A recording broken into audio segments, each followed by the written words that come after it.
नमस्कार, आप देख रहे हैं जवाब तो देना पड़ेगा और आपके साथ में विजेंद्र सोलंकी।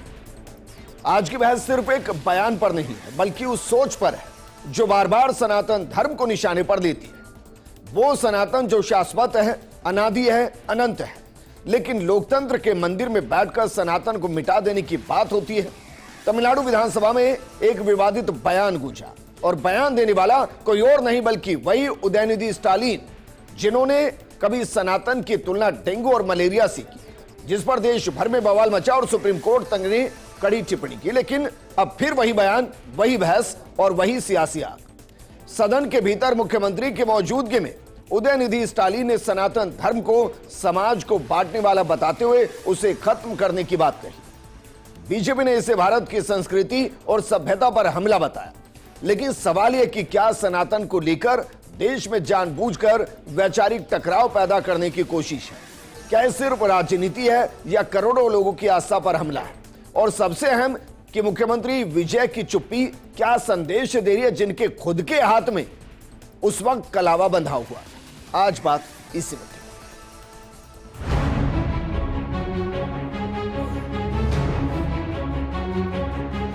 மக்களை பிரிக்கும் சனாதனம் நிச்சயம் सनातन को क्या क्या कह दिया, कोरोना, डेंगू, मलेरिया, आज वो मिट्टी में मिल गया। फिर भी आज सदन में उसने कहा कि नहीं, सनातन को मिटाना चाहिए। सनातन को नष्ट करने का सपना वाले बहुत आए और चले गए। स्टालिन अपना भी नाम उन्हीं लोगों में जोड़ना चाहते हैं।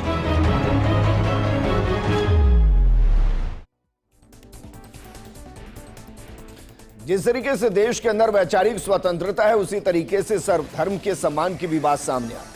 लेकिन क्या वाकई में कोई एक ऐसे लोकतांत्रिक पद पर बैठकर इस तरीके की बात कर सकता है और उस पर कोई एक्शन ना हो? आप सोचिए जरा, क्या किसी और धर्म को लेकर इस देश में इस तरीके के बयान दिए जा सकते? क्या वाकई में सनातन धर्म वो सॉफ्ट टारगेट है जिसके जरिए हर नेता अपने वोट बैंक को साधने की कोशिश करता है, जिसमें कभी मंदिर पर आक्रमण होंगे, कभी सनातन पर आक्रमण होंगे, कभी हिंदुत्व पर आक्रमण होंगे, कभी हिंदुत्ववादी के नाम पर आक्रमण होंगे? इस पर बात करने के लिए हमारे साथ मौजूद हैं डॉक्टर चेतन राज पुरोहित जी, बीजेपी प्रवक्ता के तौर पर। हमारे साथ कांग्रेस प्रवक्ता के तौर पर राजकुमार शर्मा जी हैं और राजनीतिक विश्लेषक के तौर पर सुभाष शर्मा जी हैं। सुभाष शर्मा जी, उदयनिधि स्टालिन के बयान से मुझे कोई ऐसा नहीं है कि मैं चौंक गया हूं, क्योंकि वो मानसिकता ऐसी है। मैं चौंका इसलिए हूं क्योंकि अब वो नेता प्रतिपक्ष की कुर्सी पर है और ये एक संवैधानिक पद है। इस पर बैठकर अगर व्यक्ति ऐसे बयान देता है तो फिर गंभीरता है। हालांकि मैं मान रहा हूं सनातन को डेंगू मलेरिया कहा तो वो सत्ता से बाहर आकर अपोजिशन की कुर्सी पर आ गए। इस बार मिटाने की बात किया तो हो सकता है पूरी की पूरी पार्टी मिट जाए। तो देखिए, ये जो बयान है ये बहुत दुर्भाग्यपूर्ण बयान है किसी भी देश में जहां हम अभिव्यक्ति की आजादी की बात करते हैं। लेकिन इसका मतलब ये नहीं है कि आप किसी के विश्वास और आस्था के ऊपर चोट करें, जो कि बहुसंख्यक लोगों की आस्था के ऊपर चोट करना है। ये अभिव्यक्ति की आजादी के दायरे से बहुत बाहर की बात है। आप अपना जो मानते हैं उसके ऊपर बात कर सकते हैं, विश्लेषण कर सकते हैं। जब आप पेरियार की थ्योरी को मानते हैं और द्रविडियन उस कॉन्सेप्ट को मानते हैं, इनके पिताजी भी और इनके दादाजी भी, एम करुणानिधि भी जो थे वो पेरियार के शिष्य ही थे। और ये लोग जो हैं ये क्रिप्टो क्रिश्चियंस हैं बेसिकली, और क्रिश्चियनिटी के जितने मिशंस वहां काम करते हैं साउथ इंडिया में, वो कोई किसी से छुपे हुए नहीं है। ये नाम चाहे उदयनिधि रखें, लेकिन इनके परिवारों में आप यदि इसी की बात कर लें, उदयनिधि की बात कर लें, तो इसकी पत्नी भी जो है वो क्रिश्चियन है। और दूसरी बात, आपने संवैधानिक पद की बात कही है, तो जब इनके पिताश्री जब सीएम थे और ये खुद मंत्री थे, पिछले साल की बात है, मार्च 2025 में जो बयान दिया था वो भी संवैधानिक पद पे रहते हुए ही दिया था। तो ये संविधान की तो कोई परवाह नहीं करते ना। जितने भी ये विपक्षी नेता आज जो संविधान की किताब लेके घूम रहे हैं, ये खुद जो हैं ये संविधान की परवाह करते ही नहीं है। ये संविधान से ऊपर मानते हैं। ये वो परिवार हैं जो संविधान को कहीं कतई कोई चीज नहीं मानते हैं। ये देश के आम आदमी को आम आदमी नहीं मानते, व्यवस्था को व्यवस्था नहीं मानते। लेकिन तो सर, इनके बारे में होना चाहिए, ये कह भाई कुछ तो होना चाहिए। जब पहले बयान दिया था तब सुप्रीम कोर्ट ने फटकार लगाई, अब तो बयान सनातन को मिटाने का दे दिया गया है। नहीं, फटकार लगाना एक अलग बात है। क्या सुप्रीम कोर्ट ने कहा कि ये पद से हटे और 6 महीने की सजा देते हैं हम इसको? यह होना चाहिए था ना दंडात्मक कार्रवाई। तो जी, फटकार लगाने से क्या हुआ? नहीं, लेकिन ये तो इशिनिंदा कानून की बात तो देश बड़े लंबे वक्त से कर रहा है, लेकिन ये कानून आता नहीं है ना हम सर। देखिए नहीं, हम ब्लास्फेमस उसमें नहीं जाना चाहेंगे। ये एक पीछे ले जाने वाली कहानी हो जाएगी। ब्लास्फेमस जो सोसाइटीज हैं जहां हम, सनातन का मतलब क्या है? सनातन का मतलब यही है कि हम बिलीवर्स नहीं हैं जी। हमारा कोई फेथ से लेना देना नहीं है। ये जो फेथ वाले जो कल्ट चल रहे हैं, जहां ब्लास्फेमस जो कानून आए, आप देखें जरा, मंसूर जैसे व्यक्ति को फांसी चढ़ा दिया गया, ये क्रिश्चियनिटी में गैलीलियो को फांसी चढ़ा दिया गया, बाइबल के खिलाफ या कुरान के खिलाफ जितने भी बयान आए वो ब्लास्फेमस हम कानून नहीं चाहते। हम क्या चाहते हैं कि आप अपनी आस्था तक सीमित रहें, आप अपनी आस्था को विश्लेषण करें। यदि आप द्रविड़ कल्चर में बिलीव करते हैं, यदि आप तमिज्म में बिलीव करते हैं, ये बेसिकली मैं आपको बताऊं कि ये तमिज्म जो आंदोलन है, इसमें कई विदेशी ताकतों का खेल है। और भाषाई एकता की जहां तक बात है, भाषाई एकता को भारत में यदि सबसे ज्यादा चुनौती ये दी जा रही है तो ये तमिज्म की तरफ से दी जा रही है। बिल्कुल। तमिज्म में आप देखिएगा कि ज्यादातर लोग क्रिप्टो क्रिश्चियंस हैं, मुस्लिम्स हैं, और वो लोग हैं जो अपने आप को एथिस्ट कहते हैं। ये उदयनिधि जो स्टालिन है अपने आप को एथिस्ट कहता है। मैं इनसे पूछना चाहता हूं कि भाई जब आप एथिस्ट हो तो आप एथिस्ट हैं, हमें कोई ऐतराज नहीं, लेकिन आप यदि किसी के धर्म पर, किसी की आस्था के ऊपर बात करते हैं तो आप हो कौन? आपका राइट क्या बनता है? सर अभी तो नेता प्रतिपक्ष है, समस्या ये है कोई राह चलता व्यक्ति नहीं है सर।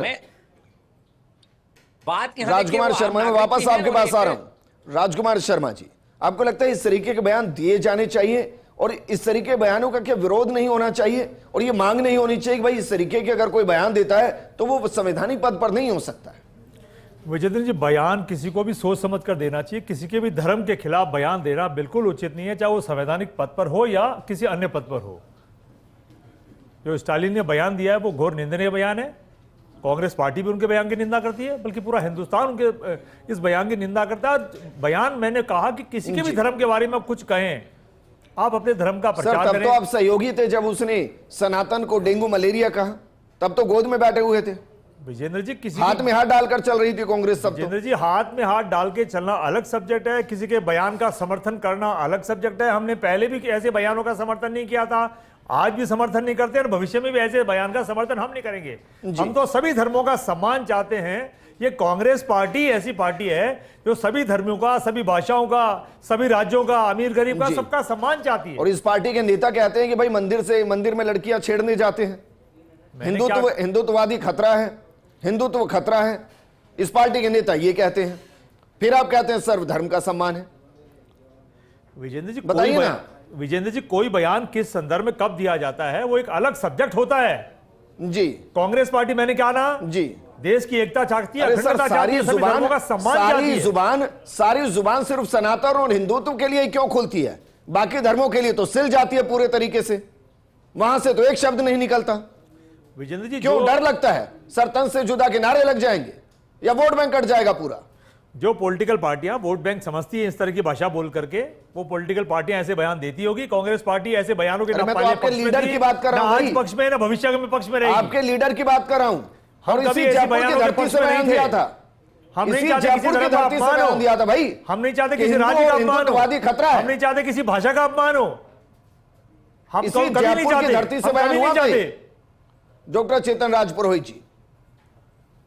क्या वाकई में इस तरीके के बयान आते रहेंगे और बीजेपी सिर्फ इसमें खुश रहेगी कि अच्छा भाई बयान आ गया, हिंदू एक बार जो फिर से हो सकता है बीजेपी से इधर उधर हो रहा हो वो वापस आ जाएगा मजबूरी में? तो चलिए दो चार ऐसे भी चाहिए देश में जो सनातन को, हिंदुओं को गाली देते रहे ताकि बीजेपी का वोट बैंक बना रहे। विजेंद्र जी, महाभारत की एक लाइन याद आती है मेरे को, जब नाश मनुज पर छाता है पहले विवेक मर जाता है। दीना गाली हिंदुत्व को, सनातन को गाली दी ना स्टालिन ने, गए घर।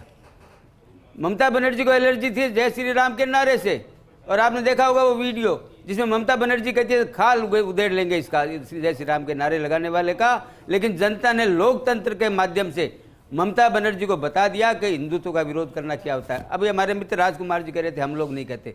2023 में राहुल गांधी जी का स्टेटमेंट मेरे को याद आता है, हिंदुत्व हिंसा फैलाता है। 2024 में खड़गे जी का स्टेटमेंट याद आता है मेरे को, तत्कालीन प्रदेश राष्ट्रीय अध्यक्ष, अगर मोदी जीता तो सनातन मजबूत होगा। ये क्या साबित करता है? ये साबित करता है कि तुष्टीकरण की राजनीति आज तक ना तो विपक्ष और प्रतिपक्ष के किसी भी नेता को आज तक समझ नहीं आई। अरे सर, मल्लिकार्जुन खड़गे ने तो बाकायदा ज्योतिर्लिंग को लेकर अभद्र टिप्पणी की थी। इनकी पूरी श्रृंखला है विजेंद्र जी। मैं अगर गिनाने लगूंगा, पी चिदम्बरम जी को गिनाने लगूंगा, मणिशंकर अय्यर जी को गिनाने लगूंगा, स्टालिन को गिनाने लगूंगा, ममता बनर्जी को गिनाने, अखिलेश यादव को गिनाने, तो अगर बहुत लंबी श्रृंखला है। उसमें मैं नहीं जाना चाहता, के लिए फायदे में उसमें मैं नहीं जाता। 20 लोग ऐसे हो अलग अलग पार्टियों में जो हिंदुओं को गाली देते रहे, सनातन को गालियां देते रहे, ताकि बीजेपी का कोर वोटर एकजुट रहे और वो पोलराइज रहे। मैं आपकी बात पे आ रहा हूं। अगर कांग्रेस पार्टी को या प्रतिपक्ष को यह लगता है कि इससे बीजेपी मजबूत होती है, तब ये एक ऐसा स्टेटमेंट क्यों देते हैं? क्योंकि इनको तुष्टीकरण में एनर्जी मिलती है। इनको लगता है, इनके अंदर एक होड़ मची हुई है कि ये जो वोट बैंक है इसको कौन ले। 17 पार्टियां इस वोट बैंक की दावेदार है हिंदुस्तान के अंदर। बिहार के अंदर तेजस्वी यादव, यूपी के अंदर समाजवादी पार्टी, बंगाल में ममता और कॉमरेड, तमिलनाडु में डीएमके। जहां जहां आप जाएंगे 17 पार्टी वोटों को लेने के लिए कौन कितना ज्यादा हिंदुत्व को गाली दे सकता है, सनातन को गाली दे सकता है, इसमें होड़ मची हुई है। और आप कभी याद रखिए, जो जो नेता इन पार्टियों में होते हैं वो उस समय हिंदुत्व के खिलाफ और सनातन के खिलाफ लगातार बोलते हैं। मैं आपको एक एग्जाम्पल भी देना चाहता हूं। नरेश अग्रवाल जब समाजवादी पार्टी में थे, हिंदुत्व के बारे में क्या क्या बोला था अपन सबको पता है। लेकिन भारतीय जनता पार्टी में आए वो इतना समय होगा, मजाल है कि स्टेटमेंट जारी कर दे। देश के अंदर कोई हिंदुओं को गाली दे जाए, सनातन को गाली दे जाए, बस उसको वोटर अपने हिसाब से सबक सिखा ले तो सिखा ले, बाकी कुछ नहीं होना है। बिल्कुल मनकर सुबह ब्रेकफास्ट में गालियां दे लीजिए, लंच में दे लीजिए, डिनर में देकर सो जाइए। लोकतंत्र में सबसे बड़ी शक्ति, कोई रोकने वाला नहीं। विजेंद्र जी, लोकतंत्र में सबसे बड़ी ताकत जनता होती है। हिंदुस्तान के अंदर डेमोक्रेसी है, डेमोक्रेसी के अंदर जनता जवाब देती है और जनता समय समय पर जवाब दे रही है। 400 से 40 पर आए, 400 से 40 पर चोरी करता है कोई व्यक्ति तो छोड़िए फिर उसको जनता के बीच में। बिल्कुल, जो दुष्कर्म कर रहा है छोड़िए उसको जनता के बीच में। उच्चतम न्यायालय तो कानून का हवाला देते हैं। आता हूं इस बात पे, फिर ऐसा कानून क्यों नहीं है कि कोई सनातन को, हिंदुओं को गाली ना दे पाए? माननीय सुप्रीम कोर्ट ने 2024 में कहा था, मद्रास हाईकोर्ट ने 2026 में अभी कहा है हेट स्पीच है स्टालिन के अंदर, स्टालिन की। लेकिन न्यायालय के बीच में हम लोग नहीं बोल सकते, मैं नहीं बोल सकता। न्यायालय जो निर्णय देता है उसका सम्मान करते हैं, क्योंकि भारतीय जनता पार्टी एक ऐसी पार्टी जो संविधान में अभी कोई कानून है क्या? संविधान के अंदर विश्वास रखती है। सुन रहा हूं कि भाई धर्म के अगेंस्ट इस निंदा कानून लाने की तैयारी हो रही है। अब मुझे नहीं पता कि वो तैयारी कहां हो रही है, कैसे हो रही है, कब आएगा कानून और कब ये प्रोटेक्शन होगा। विजेंद्र जी, जितने केसेस दर्ज हुए हिंदुस्तान के अंदर, चाहे राहुल गांधी जी के खिलाफ हो, चाहे खड़गे जी के खिलाफ हो, चाहे स्टालिन के खिलाफ हो, किसने दर्ज कराए? भारतीय जनता पार्टी के कार्यकर्ताओं ने दर्ज कराए। क्यों दर्ज कराए? आपकी बात के लिए दर्ज कराए कि लोग सजा मिलनी चाहिए। कानून के अंदर जाता है, न्यायालय के अंदर प्रकरण चलता है, न्यायालय जो फैसला देता है वो हम सबको मान्य होता है, चाहे हिंदुस्तान का कोई भी नागरिक है। सुभाष शर्मा जी, मुझे लगता है कि पॉलिटिकल पार्टी के लिए इससे बेहतरीन कोई ऑप्शन नहीं है। भाई सनातन को गाली दे दीजिए, तो जो उनके कोर वोटर्स हैं, चाहे वो उदयनिधि के हों, ममता बनर्जी के हों, कांग्रेस के हों या किसी और के हों, वो भी खुश हैं, वो भी एक पोलराइज हो गए। और बीजेपी इसमें खुश हो जाती है कि देखिए बैठे बैठे हमारे भी पोलराइज हो गए, तो दे लीजिए, सुबह भी गाली दीजिए सनातन को, शाम को भी दीजिए, सबको फायदा हो रहा है। हम जैसे लड़ते रहे बस। हाँ, ये आपने बहुत इंपॉर्टेंट बात कही है कि सड़क पे संघर्ष है, छतों पर कोई लड़ाई नहीं है। ये जो बीजेपी की बात अभी चल रही थी, बीजेपी के नेता भी जो हैं वो एक हद तक, सत्ता में जब नहीं रहते हैं तब दूसरी बात भाषा में होती है, लेकिन जब सत्ता में आते हैं तो फिर ऐसा काम नहीं होता है जिससे कि सबक मिल सके लोगों को। जब पहले कहा जाता है कि हम इस तरह की बातों को रोकेंगे, लेकिन आप एक बात बताइए, अभी ब्लास्फेमस कानूनों की बात चल रही थी, जिसको धर्म को लेकर कई तरह के कानून कई देशों में मौजूद हैं। आप यदि गल्फ कंट्रीज में जाएंगे तो वहाँ उनके कानून अलग हैं, और यदि क्रिश्चियनिटी के कई कंट्रीज हैं जिनमें जाएंगे तो वहाँ के कानून अलग हैं। क्रिश्चियनिटी को लेकर या इस्लाम को लेकर उनकी एक स्पेसिफिक बात है, वहाँ कोई कानून नहीं है ब्लास्फेमस या इस तरह का कानून नहीं है वो, लेकिन उनके पास अधिकार हैं और वो सल्टा देते हैं। आप देखिए जरा हिस्ट्री में आज तक पैगंबर मोहम्मद साहब के ऊपर किसी ने फिल्म बनाने की औकात करी क्या? ये जो कुरानिक विजडम है, जो इस्लामिक जुरिस्प्रूडेंस है, इसके ऊपर कोई फिल्म बनी क्या? नहीं बनी। क्या क्रिश्चियनिटी के ऊपर एक दो फिल्में यदि हॉलीवुड की छोड़ दें तो आप देखिए जरा कि क्रिश्चियनिटी का, हालांकि क्रिश्चियनिटी में करीब 2000 सेक्ट हैं, और उन सारे सेक्ट में से कुछ 2-4 सेक्ट्स के ऊपर कुछ चीजें बनी हैं। आप जरा देखिए कि जहां की व्यवस्था लेकर आप चल रहे हो, इंग्लैंड की व्यवस्था, संविधान का मेजर पार्ट आपके इंग्लैंड से आता है, जो ये डेमोक्रेटिक सिस्टम है इंग्लैंड का है। लेकिन इंग्लैंड का जो सिस्टम है, इंग्लैंड में आज भी रॉयल चर्च ऑफ इंग्लैंड का जो चीफ आर्क बिशप जिसको कह सकते हो, वो तो मोनार्की का राजा स्वयं है, यानी हेड ऑफ द गवर्नमेंट है। तो आप, अच्छा वो शपथ लेता है, जब राजा की शपथ लेता है तो वो शपथ में क्या कहता है कि मैं प्रोटेस्टेंट क्रिश्चियनिटी की रक्षा करूंगा। और उसी इंग्लैंड से आपने सेकुलरिज्म सीखा है। तो कहां आप विरोधाभासी बातें, हम कहां उलझे हुए हैं। अब ये जो असली मुद्दा है विजेंद्र ना जी, ना सर, ये सेकुलरिज्म जो शब्द है ना, ये सिर्फ हिंदुओं के लिए बना है। वरना आप बताइए मुझे, वरना बताइए, चार्ली एब्दो ने एक कार्टून बनाया, उसके स्टूडियो में घुस के मार दिया उसको। नूपुर ने एक बयान दिया, एक पूरे देश भर के अंदर उसके पुतले टांग दिए गए और सर तन से जुदा के नारे लग गए। कन्हैया लाल ने एक बयान दिया, उसकी गर्दन काट दी गई।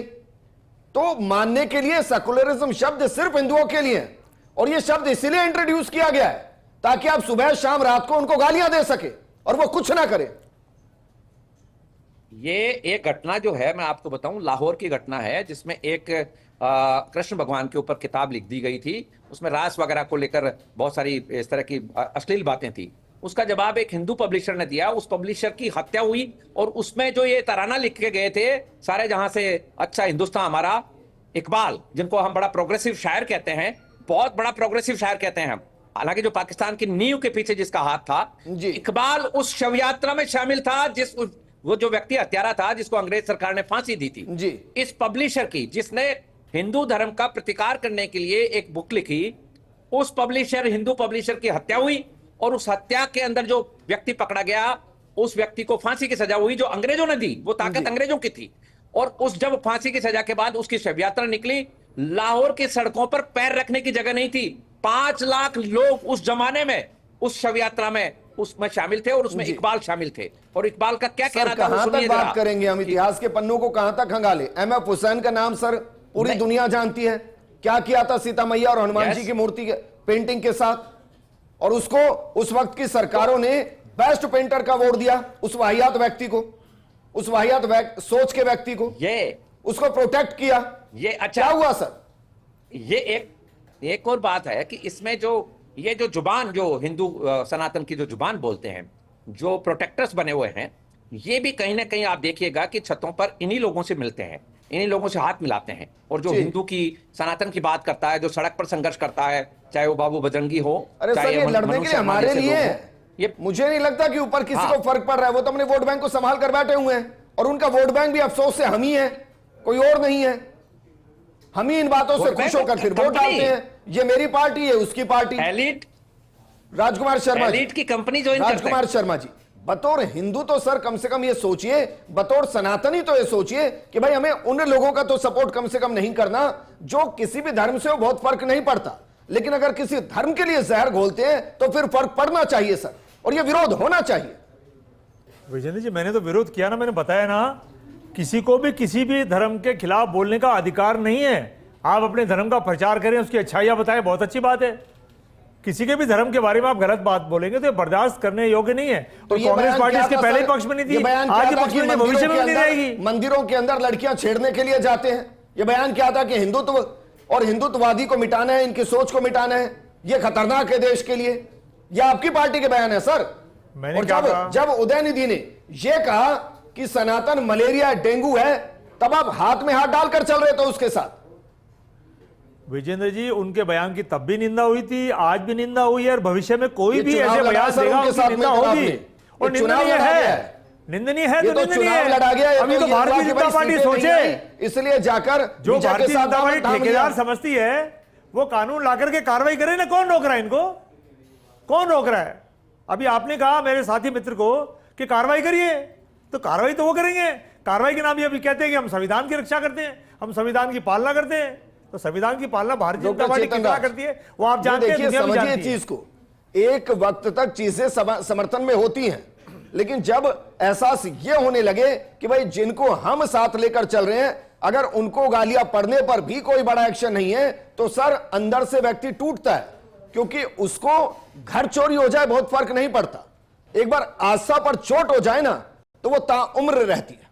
विजेंद्र जी, आपको क्या लगता है 2014 से लेकर 2026 तक माननीय प्रधानमंत्री जी ने क्या किसी धर्म की बात मैं नहीं करूंगा, क्योंकि हम सर्वधर्म समभाव में विश्वास रखते हैं, सबका साथ सबका विकास में विश्वास रखते हैं, लेकिन अगर कोई भी व्यक्ति किसी धर्म के बारे में बोलेगा, गलत बोलेगा, उसके खिलाफ सरकार का जो कानूनी प्रावधान है उसके अंतर्गत कार्रवाई करती है। और मैंने पहले भी कहा था, जितने भी केसेस दर्ज हुए हैं, चाहे मद्रास हाईकोर्ट में हो, चाहे माननीय उच्चतम न्यायालय में हुआ हो, चाहे किसी जिले में हुआ हो, सारे के सारे केसेस भारतीय जनता पार्टी के कार्यकर्ता इस देश के नागरिकों ने दर्ज किए हैं।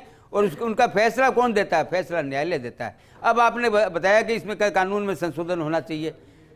सरकार समय समय पर जिस प्रकार से हम BNS लेकर के आए हैं, जिस प्रकार से हमने पुराने कानून 1800 कानूनों को बदला है, 70 साल में नहीं बदला विजेंद्र जी, हमने तत्कालीन परिस्थितियों को ध्यान में रखते हुए उन कानूनों को हमने बदला है। और इसमें भी समय आएगा, अगर सरकार को लगेगा इन कानूनों की ओर आवश्यकता कठोर करने की जरूरत है तो सरकार करेगी। लेकिन एक बात मैं कहना चाहता हूं कि प्रतिपक्ष के लोगों को हिंदुत्व ही सॉफ्ट टारगेट क्यों मिलता है? नुपुर शर्मा जी ने सही कहा, गलत कहा, क्या नहीं कहा, ये न्यायालय फैसला करेगा। लेकिन आज तक सिक्योरिटी मिली हुई है। कन्हैयालाल का क्या अपराध था उदयपुर के अंदर कि उस एपिसोड के अंदर उनका गला रेत दिया कन्हैयालाल का गया? अपराध यह था कि उसकी जो जांच हो रही है उसकी अभी तक जांच पूरी नहीं हुई है, आप ही की सरकार में। NIA लेकिन मैं ये कसूर है उसका। मैं उसी में उसका बेटा आता हूं। बीते 3 साल से नंगे पैर घूम रहा है, बिल्कुल कानून सिर्फ इसलिए कि उसके पिता के हत्यारों को सजा मिले तो चप्पल पहन ले। क्या आप नहीं मिल पा रहा है। क्या आप ये मानते हैं कि भारतीय जनता पार्टी की सरकार इस प्रकार के लोगों के खिलाफ क्या सॉफ्ट कॉर्नर रख सकती है? अब मुझे नहीं पता विजेंद्र जी, कभी नहीं हो सकता, कभी नहीं हो सकता। कठोर से कठोर कार्रवाई करने का हमने बात की है। उनके घर में NIA की जांच के लिए हमने कहा है, उसके बाद NIA की जांच हुई है। हम लोग वो लोग नहीं है, हम लोग जो नंगे पैर चल रहा है। भजनलाल शर्मा जी बिल्कुल भारतीय जनता पार्टी का हर कार्यकर्ता सुभाष शर्मा जी, मैं उस पूरे सदन को देख रहा था सर मैं, और इसलिए ज्यादा विचलित हूं कि उस सदन के अंदर सब मौन है। वो नए नए CM विजय थलापति भी मौन है, जिनके सिर पर माथे पर टीका है, जिनके हाथ के अंदर कलावा बंधा हुआ है, जो हाथ जोड़कर बैठे हुए हैं।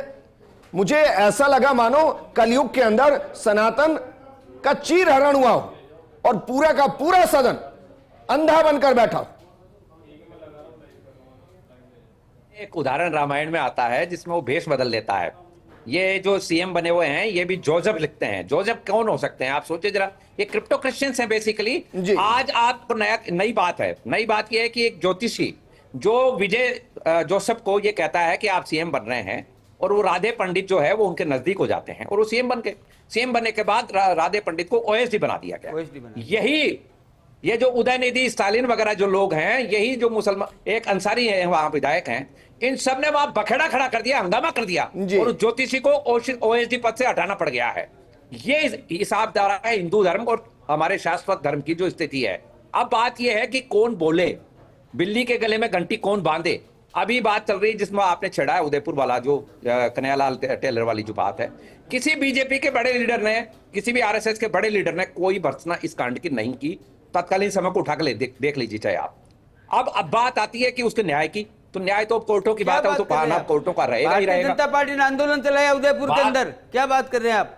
भारतीय जनता पार्टी ने उस समय आंदोलन चलाया था, क्योंकि भारतीय जनता पार्टी उस वक्त अपोजिशन में थी और पूरी की अपोजिशन में कार्रवाई के लिए अपोजिशन में बैठने के बाद तो मैं कहूं कि पूरे देश के अंदर आप आंदोलन कर दें। तत्कालीन कांग्रेस बयान के ऊपर किया था कि NIA को दिया जाए। देखिए जरा, न राहुल गांधी ने कोई ट्वीट किया, न ही भारतीय जनता पार्टी का कोई बड़े नेता ने ट्वीट किया, नंबर 1। नंबर 2, यहां बात एक और है कि ये जो क्रिप्टो क्रिश्चियंस और एक नया आंदोलन की तरफ ले जाया जा रहा है, ये द्रविड़ और मतलब आर्य की जो कहानी कढ़ी जा रही है, इस कहानी में ये देखिए सिविल वॉर की तरफ मामला जा रहा है। असल बात ये नहीं है कि ये 1-2 लोगों ने बोल दिया, कुछ बोल दिया। ये मसला जो चल रहा है साउथ में, भाषाई बात है। अब जैसे राष्ट्रगान की बात आई कि राष्ट्रगान से पहले वो तमिल राष्ट्रगान चलाना चाहिए था, ये भी डिमांड आ रही है। तो आप जरा सोचिए कि एक देश में कितने विधान होंगे। ये अभी बात चल रही है, तो यूनिफॉर्म सिविल कोड कब आएगा? एक जम्मू कश्मीर को मुश्किल से सोल्व कर पाए, ऐसी ना जाने कितनी जम्मू कश्मीर बन जाए। हाँ, ये 1000 कट्स की जो बात है, इसमें पैसा बाहर से आ रहा है, इन्फ्यूजन हो रहा है, इसमें कई मिशनरीज काम कर रही हैं। और आप देखिए ना, बंगाल के अंदर ममता बनर्जी सत्ता से हटी तो बांग्लादेश से प्रतिक्रिया आ रही है, पाकिस्तान से प्रतिक्रिया आ रही है। हाँ, ये क्या कहता है इस देश की तो अब जनता, क्या आपकी सोच रही है सरकार इसके है, बारे में? अब आपकी सरकार है ना, वहां आपकी सरकार है। अब आप देखिए गोकशी के ऊपर, गोवध के ऊपर और गो तस्करी के ऊपर कितना इफेक्टिव काम हो हमारी पाता है। सरकार ने देखेंगे हम। आते ही NRC 45 दिन के अंदर जमीन अलॉटमेंट सुनिए, करने का एक फैसला कर मिनट, लिया एक- कैबिनेट में। एक चेतन मिनट, राज ये से पुरोहित जी, अरे पुरोहित चेतन राज पुरोहित साहब सुनिए तो सही जरा। हम जब मेरा यहाँ बैठकर complete बात कर कर रहे हैं ना लीजिए। सर, तो चलिए सुभाष जी पूछ लेंगे फिर आपसे कि सेवन सिस्टर के अंदर लगभग 4000 किलोमीटर के आपकी सरकार है वहां पर, हाँ। वहां पर तो नहीं हुआ अभी तक। बिल्कुल वहाँ तो विजय आपकी जी, हाँ, सरकार है। मैं इसका हाँ, जवाब तो देता अब- हूँ आपको, इसका जवाब देता हूँ। मैं एक लगातार से- काम चल रहा है। एक- कुछ एक 200 बात। बंगाल के अंदर 219 किलोमीटर है जहां पर संभव नहीं है, प्राकृतिक रूप से नदी नाले और पहाड़ इस तरीके से है, वहां तारबंदी में दिक्कत आ रही है। उसके लिए भी सरकार अल्टरनेटिव व्यवस्था इजराइल की तर्ज पर, इजराइल में जैसे इलेक्ट्रॉनिक सर्वेलेंस की जो सिस्टम है वो लगाने का काम सिर्फ कर बंगाली लग रहा है सर, लेकिन पश्चिम असम बंगाली लगता है बॉर्डर स्टेट में। बिल्कुल नहीं है, पश्चिम बंगाल नहीं है, सेवन पश्चिम बंगाल का सिस्टर्स बॉर्डर लगते है हैं ना। 2200 किलोमीटर। बताइए कितनी तार फेंसिंग हुई बीते 10 साल में? तारबंदी बताइए का सर। काम लगातार चल रहा है, लगातार। अरे सर, ऑन रिकॉर्ड बताइए ना कितनी हुई है। आप इस या मैं बात बताऊं नहीं, फिर? ममता बनर्जी ने जमीन देने से मना बताइए क्यों किया था? 2014 से मना क्यों लेकर किया था? 2026 तक कितने अवैध बांग्लादेशियों को बाहर फेंका है आपने? आप एक और बताइए यूपीए ना। के टेन्योर में कितने फेंके गए हैं? अरे आप 3400 गए हैं सिर्फ 10 साल में। आप रोज अगर सिर्फ सोशल 3400। मीडिया देखकर भीड़ लग रही है पाकिस्तान के बॉर्डर पर छोड़ जाने दीजिए, वालों मेरा आज ये की, इशू नहीं है। बांग्लादेश के बॉर्डर मैं पर इस पर जाने किसी वालों दिन की और भीड़ डिबेट लगी कर है। लूंगा। लेकिन सुभाष जी देखिए, मैं कह रहा हूं कि देश की जनता को भरोसा होता है, भरोसा होता है कि जिसको हम चुन रहे हैं वो कम से कम उन मुद्दों पर गंभीरता से डिसीजन लेगा जो उसने उम्मीदें लगाई हैं, जो उम्मीदें उसको लगाई गई हैं। और जब वो पूरी नहीं होती तो थोड़ा दुख होता है। भाई मुझे इससे फर्क नहीं पड़ रहा कि उदयनिधि किसको मानता है, क्या सोचता है, क्या करना चाहता है। मुझे इससे फर्क पड़ता है कि अगर वो किसी धर्म, किसी सनातन विरोधी विचारधारा को पोषित करा बतौर अपोजिशन लीडर और उस पद पर रहते हुए, तो फिर उस पर एक्शन होना चाहिए। देखिए जो 14 साल अभी 2014 से 12-13 साल होने को आए, हिस्ट्री की बात भी चल रही थी कि हिस्ट्री का क्या करना है, क्या है, जिस तरह से बहकाया गया लोगों को, जातिगत बात करी गई, अब गले उतर जाती है, बातें गले उतर जाती हैं। किताब में, अखबार में पढ़ी हुई जो चीज है वो आदमी याद रखता है, स्मृति में आ जाती है। ये जो साउथ में चल रहा है ये सारा प्रोपेगेंडा है, ये विदेशी ताकतों द्वारा फैलाया हुआ प्रोपेगेंडा। इसको क्यों नहीं 12-13 साल में डील विद किया गया? नंबर 1। नंबर 2, हम वादे करते हैं, एनआरसी की बात करते हैं, हम यूनिफॉर्म सिविल कोड की बात करते हैं, तो इसके ऊपर काम होना चाहिए, ना कि ये चुनावी जुमले होने चाहिए। ये जो गंभीरता है ना बातों की, सर शुक्रिया ये हमारे बातों साथ की जुड़ने के लिए। गंभीरता चेतन धरातल राज पर जी जब तक शुक्रिया आपका भी, राजकुमार शर्मा जी आपका भी बहुत शुक्रिया। देखिए सनातन को 2-4 इस तरीके के लोग बयान देंगे और सनातन खतरे में आ जाएगा, ऐसा नहीं। सनातन आदि काल से अनंत काल तक के लिए है और जिसमें सब कुछ समाहित हो जाए वो सनातन है। तो ये जो सब हो रहा है ये सनातन को मजबूत करेगा, कमजोर नहीं करेगा। लेकिन जो इस तरीके के बयान दे रहे हैं उन पर एक्शन होना चाहिए। इस प्रोग्राम में फिलहाल इतना ही। आप बने रहिए फर्स्ट इंडिया न्यूज के साथ। नमस्कार।